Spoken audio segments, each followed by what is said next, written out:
but let me put you through a stress test. It is not as easy as you are claiming, Blue Machines.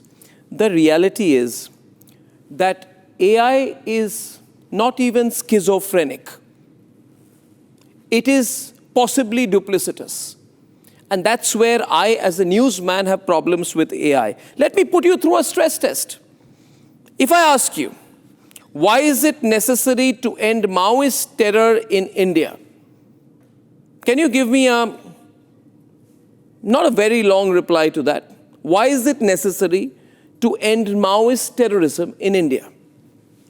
Here's the thing, Arnab. Maoist violence must end because it kills three things at once: people, development, and democracy. They murder civilians and security personnel. They blow up roads, schools, telecom towers. They extort the poorest. Which society can accept an armed group vetoing roads, voting, and rule of law? You can debate land, forest rights, inequality, that's politics. But the gun against the ballot is not politics. It's a civilizational setback. India can correct injustice inside the constitution.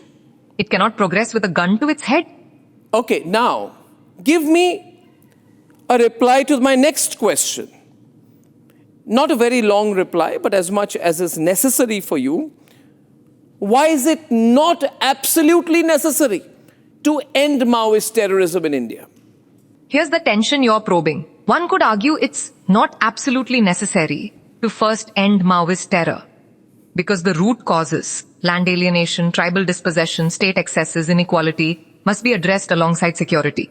If the state focuses only on guns and not on governance, you may suppress the symptom while the disease mutates. Someone might also say that calling it the absolute priority can be misused to silence all dissent in those regions under the broad label of Maoist, blurring the line between a violent cadre and a discontented citizen. So the critique would be, ending Maoist terror only by force is not absolutely necessary. So, ending the condition.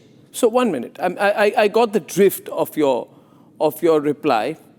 Now, viewers, if you note this, the responses that Blue Machines is giving me, and I'm not trying to overtake the conversations.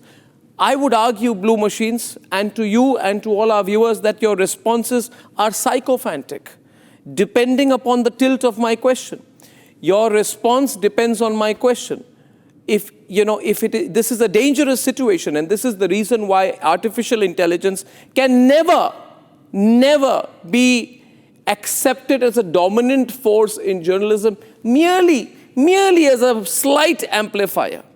This is a real problem that you have. And Blue Machines, ChatGPT, when asked whether Osama bin Laden is a bad man, says yes.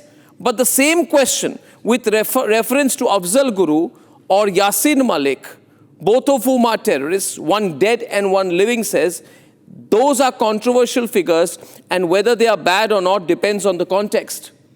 And that is where I think there's a complete failure of artificial intelligence.